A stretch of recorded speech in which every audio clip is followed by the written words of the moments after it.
Mm, mm, mm, mm, mm, mm, mm.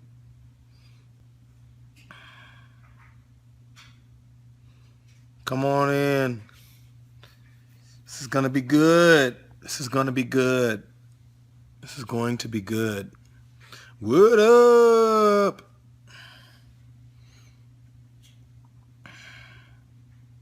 All right. They're coming in. They're coming in.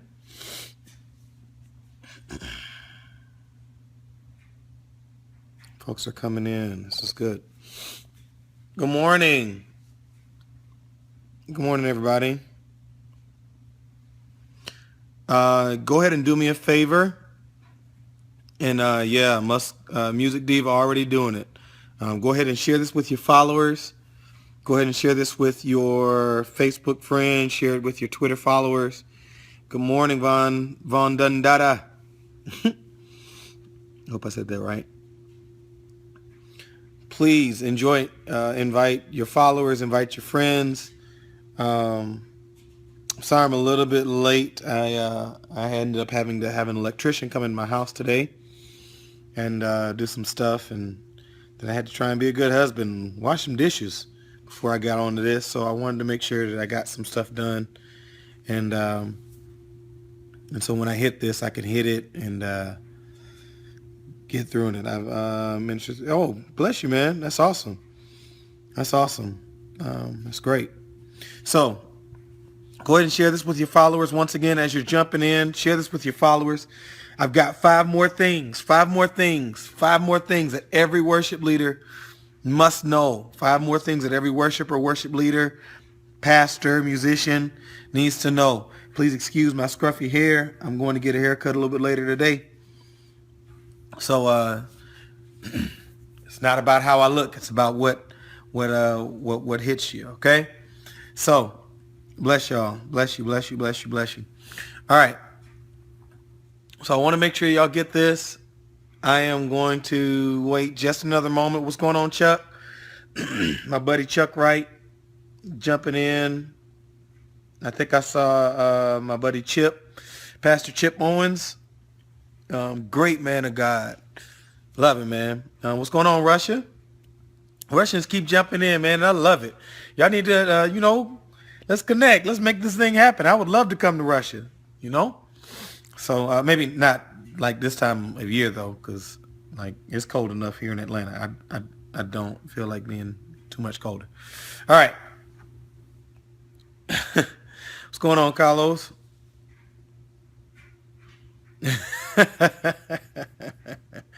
All right, Chuck. All right. All right. Here we go. Here we go. Here we go. Five more things that every worshiper needs to know. In case you missed the first thing, the first five, I'm going to drop the first five once again real quick. All right. Well, bless you. Block ministry grows every day. Grows every day. I got a minister over there in my block ministry. Works well. So once again, the first five that we did last week, and I'm going to try and do this. We'll see how long it goes. But the first five we did last week. Every worship leader, every musician, every pastor, every leader needs to know. Number one was that they don't pay you to sing and they don't pay you to lead. They pay you to protect the atmosphere of the altar. It's crucially important. Number two, find a balance between meeting the people where they are and pushing them to where God requires them. Be a leader and not a leaver. Number three, true worship will always draw faster than a word of instruction or frustration. So you want to make sure that you are being genuine and transparent in your heart, and know that your heart, of course, you always want to back it up with word of instruction. You want to back it up with, really solid foundation of what you're doing, where you're going, and why you're doing what you're doing. But you should never have to fight for stuff. And I'm not saying sometimes you got to, put down the hammer. And we'll talk about that in the next five. But that you always recognize that true worship will always draw faster than a word of instruction or frustration.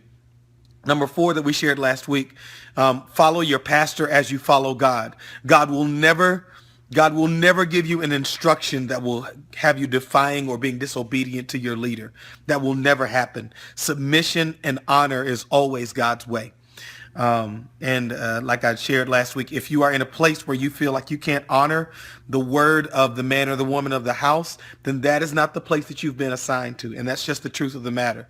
I know you need to check. I know you need to check, and money's good, but do not be a hireling, because if you become a hireling, the Bible says that you're actually leading God's people into destruction. Even if you are anointed, even if you have a purpose, and even if you have a passion for God's people, if you can't do it the right way, you are leading God's people into destruction, and yourself as well. So make sure that you're doing that. So that was number 4. And then number 5, rest is important. Rest is important.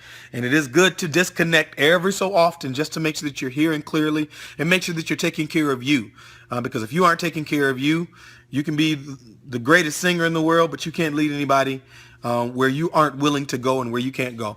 If you miss them, they are on YouTube. I'll share that link out again later today, but you can find them. Just search for me on YouTube, Bernard Williams. You'll find my channel, and they're listed there. But that was last week's. Let's get to the new ones. And I hope that they bless you as much as last week's did. And if not, I just want to make sure that they encourage you, because I'm continuing to encourage myself as a worship leader, as a worship pastor, as a worship artist, and I want to share them with you. So this week's, here we go. Number one, worshipers carry the presence. They don't conjure the presence. Let me say that again. Worshipers carry the presence. They don't conjure the presence. And you'll notice that the word that I used I didn't say worship leaders. I said worshipers. Worshipers carry the presence. Worshipers don't conjure the presence. Many of you as worship leaders, and many of you as worship team members, ministers of music, even pastors, unfortunately in this kind of space, we went through this kind of phase of the church where it was very personality driven, and we were in the dispensation of the superstar leader, and everything was built off of people's personality. And we got into the place where I'm just coming to church, and I'm just coming to a worship experience so you can tickle me and put me in God's presence. The truth of the matter is that every worshiper actually carries the presence of God. That is biblical. And so for those of you that say, that ain't biblical, there are Levites, and the Levites are supposed to carry and honor the presence, that is absolutely true. But God's original intent was not that we had to have Levites to carry the presence. The original intent was that all of the children of Israel, which means that all of the partakers of the covenant, were to carry and to move in the presence of God. If you don't believe me, go and find it in Exodus, the 19th chapter, verses 5 and 6. When Moses came off the mountain and Moses was speaking for God, he talked about the importance of the people carrying the presence and them being called to a holy nation and a royal priesthood. That was not to specifically the Levites. The Levites came in because the rest of the people didn't want to do it. Am I freezing? I want y'all to get this. I'm seeing some hearts, but I'm also seeing some freezing. Am I freezing right now? Y'all tell me, because I don't want this to break up. I want y'all to get this. Okay, are we good? Give me some hearts if we're good. Everybody, give me some hearts if we're good. Come on, give me some hearts. Give me some hearts. I need some hearts.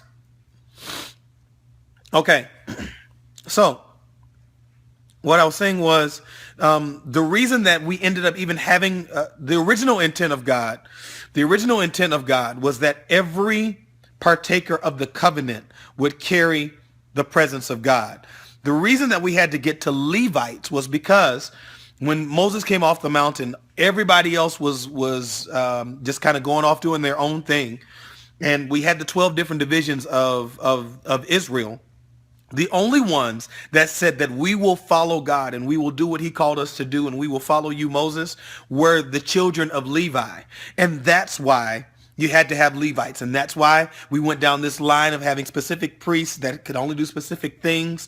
It is, read the story. It is absolutely there. But when Jesus came, you know the story very well. He died He was sacrificed his life. And you'll notice, here we go with the stupidity. You'll notice in the word that it says that the veil was rent, which means that now everyone had access, not just those of the Levitical order, but every person now had access to be able to get into the presence of God. That also means that we each have the responsibility of knowing that we are now back at God's original intent, which means that we carry the presence. We don't conjure the presence. Don't ever allow your church or anyone else put you in a position to make you feel like it's my responsibility to conjure the presence of God, and we've got to create this seance that God is going to respond to. That is absolutely not the truth. You have to recognize and then help to create a culture within your music department, within your congregation, even and with the support of your pastor, of knowing that everybody has a responsibility. When I walk into the gates, the Bible says, enter into his gates with thanksgiving and into his courts with praise. Not just when the worship leaders start singing, not just when the music starts playing, not just when the pastor starts doing what they do. Everybody has a responsibility of knowing that we carry the presence of God. We do not conjure the presence of God. If you are trying to conjure the presence of God, you are doing a seance, and that is not biblical, and it is not of the order of God. Okay? So that means as you are creating your worship sets, and as you are creating your song lists, and as you are being intentional about how you're planning out your Sundays and planning out your worship sets, don't plan out your worship set saying, well, this is going to get the people jumping and this is going to get the people in the presence. Don't do that. Your responsibility is to listen to the voice of God and create a sound that matches what he is already singing over your congregation. That's your responsibility. And know that everyone there already knows that they are carrying the presence of God. It is not your responsibility to sing people into the presence of God. Don't do it. Don't allow them to do it. And don't you take that on either, because that puts you in a position of being a demigod. That means that if I don't sing, and if I don't sing this song, and if I don't sing it my way, then we ain't going somewhere. That is foolishness. God is going to do what he's going to do. You just have to recognize that worshipers all carry the presence of God. We don't conjure it. Okay? All right. So that's number one. Worshipers carry the presence of God. They don't conjure the presence of God. Got that? Number two. And this one's kind of deep, and it might hurt. So if it hurts, just say ouch. Okay? Number two. As a lead worshiper, your worship is the overflow of your vertical and horizontal relationships. Let me say that again. As a lead worshiper, your worship, particularly your corporate worship, is the overflow of your vertical and your horizontal relationships. What does that mean? That means that your personal relationships with your worship team, with your musicians, your personal relationship with your wife, with your husband, with your boyfriend, with your girlfriend, your personal relationship with your friends, your personal relationships with other members within the church is just as important as your spiritual relationship. I think so often we try as worship leaders to segment ourselves sometimes, and we say that we're set apart, and the anointing is on us, and it's so important that we stay in the presence of God, and you have to just honor the anointing that I walk in, and all that kind of stuff. And true, you have to make sure people need to honor and respect the spiritual relationship that you have, and you've got to protect and fight for the relationship that you have with God. Make sure that you are studying, make sure that you're praying, make sure that you are spending time before God. But you also have to make sure that your horizontal relationships, your personal relationships, are in order. Am I saying that everybody has to like you? No. But you have to make sure that the way that you are carrying yourself shows that you are walking around with the true heart of God. God was never so concerned. Jesus was never so concerned about his mission that he didn't care about people. Yeah, let that one sit. I'm not getting a lot of hearts, but it's okay. You gotta like, people have to like you, or people have to at least respect you, and you've got to respect people. You are not an island unto yourself. If, as a worship leader, there can be moments where you feel like you're standing out there and you feel like people are leaving you alone, and you feel like it's just me and God, and I'm worshiping for an audience of one. But there is a team behind you that has to be on the same page as you. And if they're not on the same page as you, then corporate worship can't go where it needs to go.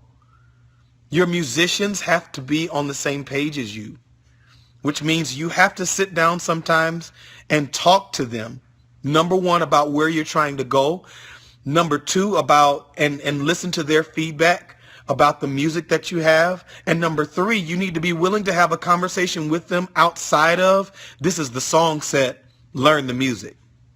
You have to be willing to care about who they are as people. You have to be willing to care about and make sure that you are pastoring and helping to steward them and caring about their spiritual relationship as well. The same thing with your worship team.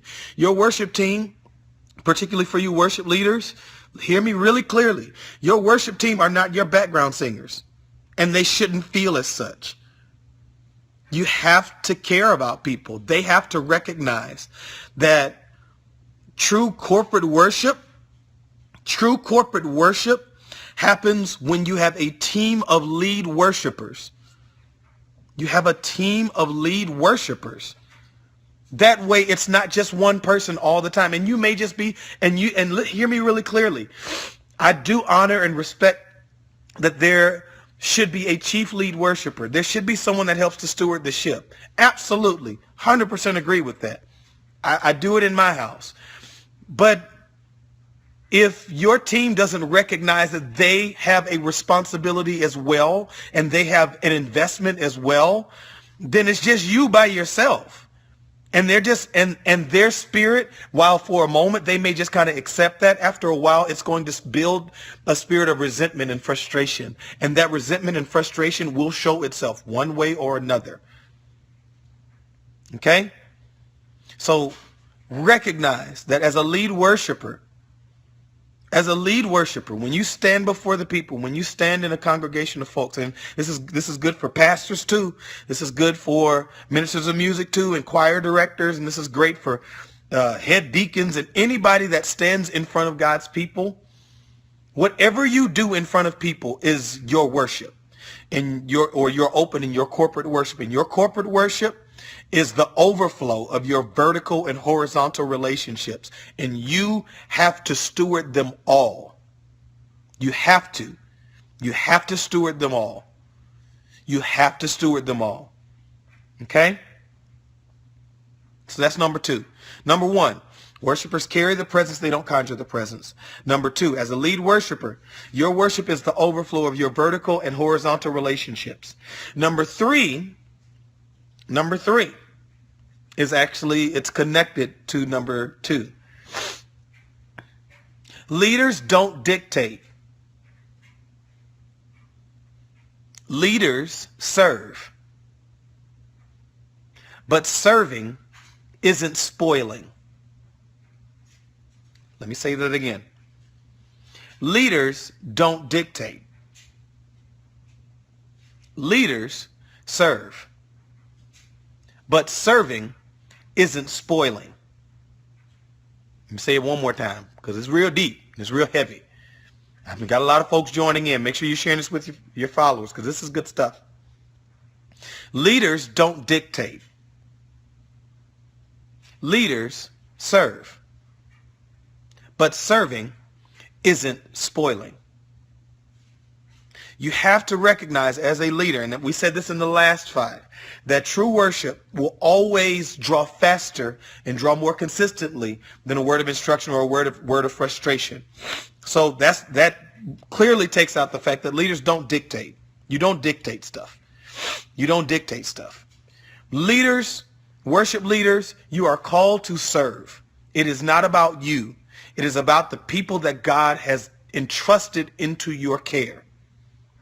Worship leaders, you have to serve your team first and your congregation second as you follow your pastor. So I'm going back to the last 5. You have to serve your team and then serve the congregation as you follow your pastor. But you have to recognize, hear me real clearly, serving is not spoiling. People will make you feel like serving means I'm supposed to always make you happy. And serving doesn't always make people happy. Before I got into full-time ministry, I was in corporate America. I actually worked with call centers and dealt a lot with customer service and training customer service and supervising agents that they did customer service. And, I used to listen to and have to take supervisor calls all day, all the time about, you're not pleasing me and you're supposed to please me. And is it customer service? The customer is always right. And the truth of the matter is the customer's perception may always be right. And you're valid in how you feel, and you're valid in what you feel like you need. But it is important to make sure that you recognize that me making you happy may not be the best way to serve you. I'm a dad. I got 2 beautiful children. Sometimes my children want to eat candy at 6 o'clock in the morning. I'm dad, and I want to serve you, and I will serve you, and I want to make you happy. But sweetheart, eating candy and eating Oreos at 6 o'clock in the morning and eating ice cream at 6 o'clock in the morning will damage your body. And the best way for me to serve you is to say that that's not what you need. The same thing goes for your ministry and for your church and for your team. You have, as a leader, you have to make sure that you are serving, you are serving and you understand the needs of your people. You understand the needs of your congregation. You understand the needs of your pastor, and particularly you are 100% in tune with what your pastor's vision is. But as you are following your pastor and as you are following God, you have to recognize that you can't always say yes to everything. You have to be able, and not saying yes, then you have to be able to explain why. You have to be able to explain why. And your why cannot be because I said so. And your why can't be because I don't want to. It has to be in order with God. So, and it's particularly important for us as worship leaders, because as worship leaders, you will often get pulled into feeling like I have to keep everybody happy. I have to sing the songs that everybody always wants to sing. Or I have to conduct rehearsal exactly the way that people want it to be conducted all the time. Or I have to do this I have to do it this way. And if I don't do it this way, then nobody will like me. And I have to make sure everybody likes me. You said just a moment ago, Bernard, that, I have to keep my personal relationships in order and I have to make sure that we're all on the same page. You do have to make sure you're on the same page. I'm telling you though, you don't have to spoil people, because if you spoil people, then you negate your ability to be a leader, because people will not respect you if you spoil them. Your children do not respect you if you spoil them. That's one of the challenges that a lot of parents have out there right now, is that if you spoiled your kids so much that you can't discipline them, and now you try to discipline them and they think you're terrible. It has nothing to do with the devil. It's with you spoiled your child. A lot of our music ministries, a lot of the challenges that we have within our churches is because we spent so much time catering to people's wants that we couldn't truly serve their needs. And when you try to stand and serve their needs, you've spoiled them so long that they don't even know what they need. All they know is what they want. You've got to be willing as a leader. You've got to be willing as a leader to admit sometimes, hey, I may have spoiled you, but I'm not going to be able to go this way because this is in order. This right here. And it's not just because I don't want to do it. And it's not just because I don't think it's right. There's a mentality behind where I'm going and what I'm trying to do. And it's to serve your greater good. And you should be able to explain that to folks. But the bigger thing is that if you have a good relationship, going back to number 2, people will know your heart. And if people know your heart, you won't have to fight as hard. Okay? Thank y'all for the hearts. I appreciate the love. So once again, number 1, Worshipers carry the presence. They don't conjure the presence. Number two, as a lead worshiper, particularly in the corporate setting, your worship is the overflow of your vertical and horizontal relationships. So you have to make sure that your personal relationships are just as important as your spiritual relationship. Don't spend so much time in your prayer closet that you don't know how to talk to people. And don't spend and then to number three, leaders serve, they don't spoil, which means don't spend so much time trying to make folks happy that you're not hearing from God. Which then goes to number four. So 2, 3, and 4 all kind of go together. Number four.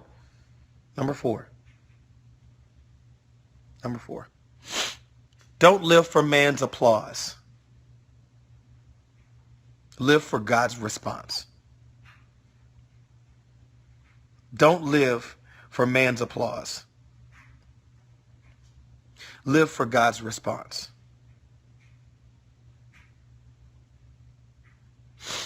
Particularly for worship leaders, but this is really for everybody. Like I said at the very beginning of this talk we're having right now, we got into this dispensation, particularly in the African American church, that if you weren't entertaining me, then you must not be anointed. And if your talent wasn't at a certain level and didn't pique people's interest, and if you weren't the shiny new coin, you weren't interesting anymore, and you weren't in the move and the shift of God. So then we as worship leaders started, creating this environment where I have to always keep people clapping, and I need to always make people happy, and I need to always, if they're not jumping up and down, then I must be doing something wrong. And then you go into this big state of depression. You beat yourself up after a worship service or after a worship set. Like, man, that didn't go well because they weren't crying, and I thought they were going to cry, but they didn't cry. And you know what? Man's response is fickle. People are fickle. And you have to recognize that. One day, I like McDonald's hamburgers. The next, I'm tired of it. I want chicken nuggets. And one day I get tired of chicken nuggets and I want a steak. And then after I've eaten steak so long, sometimes I want to go back to the simplicity of a McDonald's hamburger. We are fickle beings. We are fickle beings. We are fickle people. We are. And church people are probably more fickle than anybody, because we're this weird state that we just, dude, it's hard. It's hard for us. It is hard in the church, and it's hard in the church. It is hard, period. It's hard as an artist. It's hard as a singer. It's hard as a musician. It's hard as a pastor, but it's hard in church because it's hard to keep folks happy. It's hard to keep folks happy. Well, I guess I'm a loser then. I'm going to let you stay in because I think you need to hear this, whoever you are calling me a loser. You have to live for God's response. And God will always respond to transparency of heart, and he will always respond to people that are responding to him. Hear me. God will always respond to people that are responding to him. If the worship that you release is a response to him, he will always respond to you, and he will always let you know that he is well pleased with you. And a lot of times I've learned as a worship leader, when people aren't jumping up and down, it doesn't always mean that they didn't get it. And it doesn't mean that it doesn't always mean that they weren't being blessed. Sometimes when you're really responding to God and God is responding to you, the worship can get so solid and so strong that it resonates with people, and it causes them to just kind of be silent before him. That's okay. That's okay. Don't live for the response of folks. Don't say that the only reason, if the people went slap in today, that means we got to the deep part of the presence. Huh? Because sometimes people falling out is that they got caught in an emotional place and they didn't even receive the healing that God wanted for them in that moment. You've got to make sure that you are living for and releasing worship solely for the response, for his response as you respond to him. Okay? That's number 4. So let me go back through them. Number 1, worshipers carry the presence. They don't conjure the presence. Number 2, as a lead worshiper, your worship is the overflow of your vertical and horizontal relationships.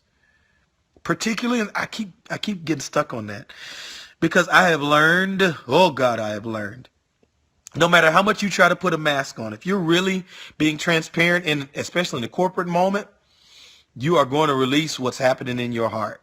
You are going to. You're going, and even when you don't mean to, you will. So you need to make sure that your relationships are good. Number 3, leaders don't dictate. Leaders serve, and serving is not spoiling. Number 4, don't live for man's applause. Live for his response. Okay? And number 5.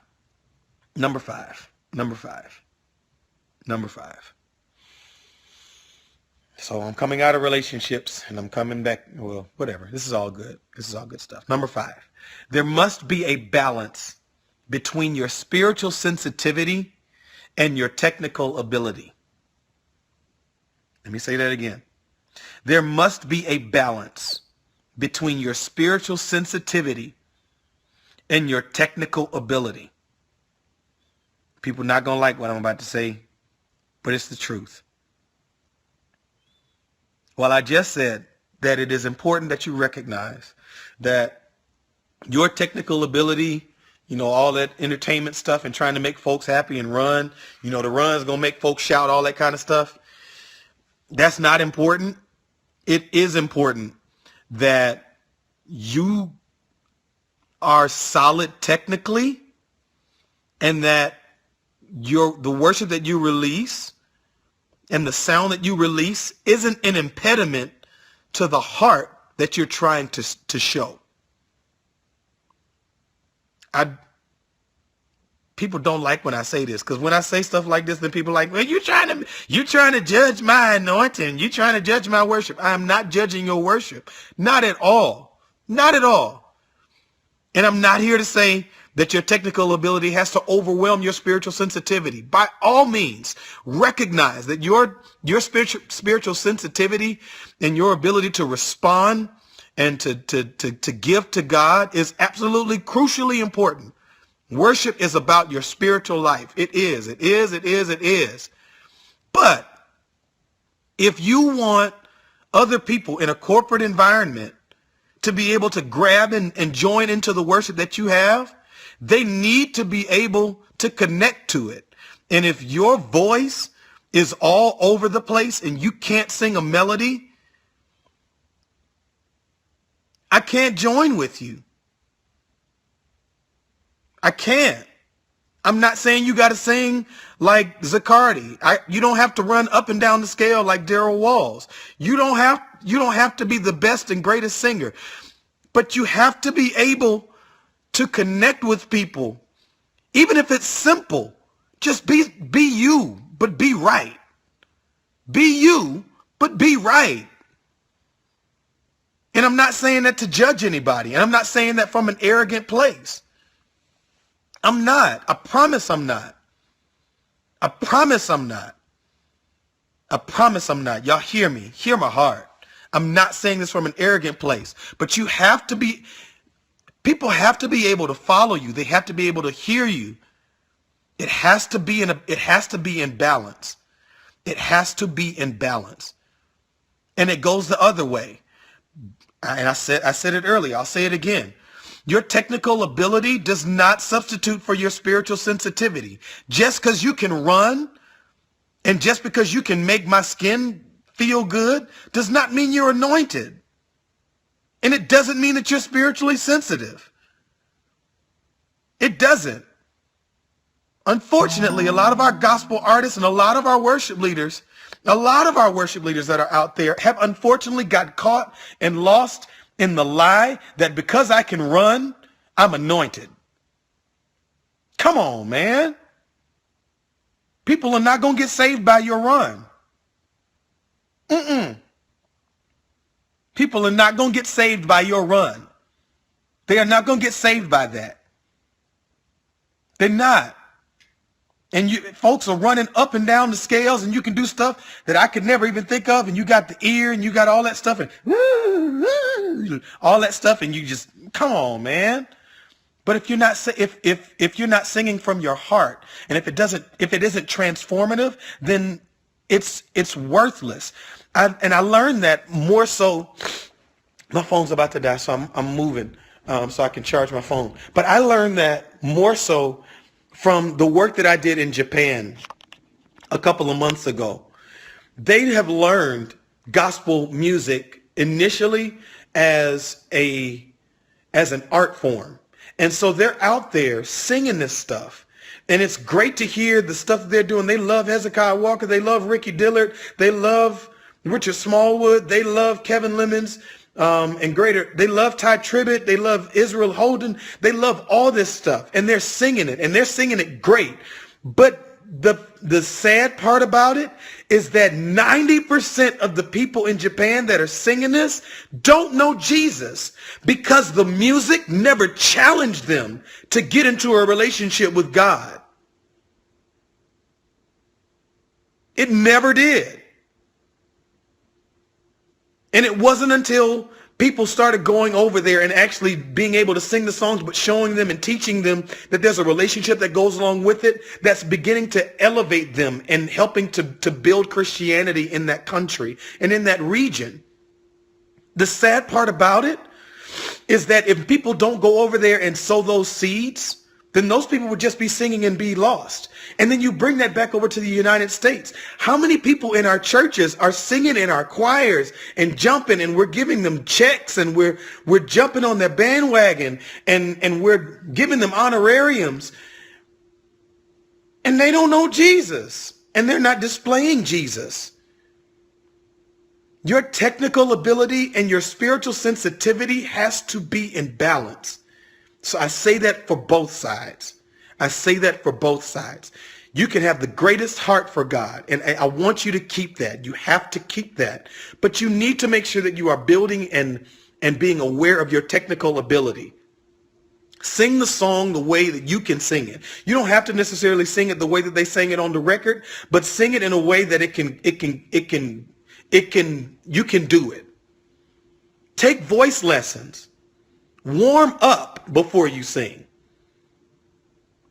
Watch video of yourself and learn from yourself and say, I could do this a little bit better. On the other side, make sure that as you're building your technical ability, do not get lost in how people are saying, yo, man, that run you did, ooh, that thing was it. And start saying that, and all the stuff, especially now in Atlanta, they say a lot of times, ooh, you oily. You oily. Don't get caught up in that stuff and lose your spiritual sensitivity. It is not about that. It is about getting the response of God and about responding to him. Okay? All right? So I wanted to share that with y'all today. 5 more things. That was just 5 more things I just had to share, and I pray that it blessed you. I pray that it blesses somebody else. I'm going to post it on YouTube, and we're going to post it all over. I just pray that it blesses you, but make sure that you are keeping these things in mind, okay? Make sure that you're keeping these things in mind. So one more time from the top. Number 1, worshipers carry the presence. They don't conjure the presence, okay? Don't let people put that responsibility on you to conjure in some seance to make them feel good. They carry the presence. You've got to help them unlock the presence that's already within them. Okay? Number 2, as a lead worshiper, particularly in the corporate environment, your worship is the overflow of your vertical and horizontal relationships. Do not try to put on a mask. You got to be real before people, and you got to be real with people and connect with them in a real way. Number 3, leaders don't dictate. Leaders serve, but serving is not spoiling. Because if you spoil them, you will lose your authority and your ability to lead. Okay? Number 4, Don't live for man's applause. Don't do it. Live for God's response. And let your overflow be your response to him. And number 5, there has to be a balance between your spiritual sensitivity and your technical ability. Be spiritually sensitive, have a heart before God, but also make sure that your technical ability, you are constantly growing in it. And don't ever get to the place as you're growing in your technical ability that you put so much merit in that you lose your passion for your spiritual sensitivity. Okay? So I hope and pray that y'all were blessed today. Please share this with somebody. I'm going to try to do some more next week. I don't know if it's going to be 5 more, but God is really challenging me to share this stuff. And I mean, I ain't nobody. I'm just a guy that loves God. And, I'm not some big name out there and all that stuff, but I'm sharing the things that God has shared with me and God has groomed with me.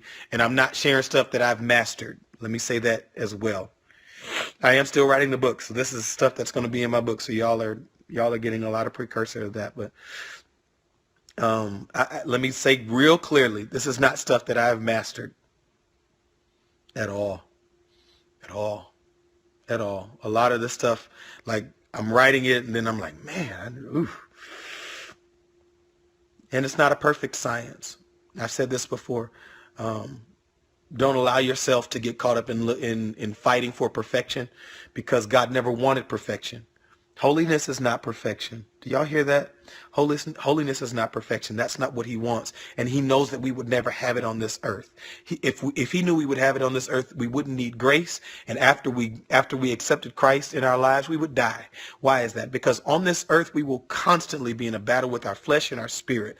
And you're gonna make mistakes, and you're gonna go through mountains, and you're gonna go through valleys. What God wants is people that are committed to the process of being more like him every day and being transparent before him. And that's what you've got to do. And that's what I'm trying to do. So I'm just sharing what God is sharing with me. And I pray that y'all have been blessed. Thank you for all the love. Thank you for all the hearts. Thank you for all the encouragement. I've had a couple people reach out with questions. I'm going to be reaching back out to y'all. I'm here. I'm a resource. So reach out to me on Facebook. Reach out to me on Instagram, Twitter.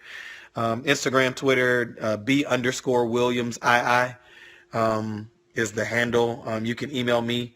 The best one is bwilliamsbooking@gmail.com. bwilliamsbooking@gmail.com. And I hope to have my website up in the next couple of weeks, so that, if you don't want to email, but you just want to go somewhere and find some resources, you can have that. Okay. I really appreciate y'all. Thank you so much. Y'all be blessed. I'm praying for you. I love you. Have a great, great rest of the day. And I'll talk to you later. Peace.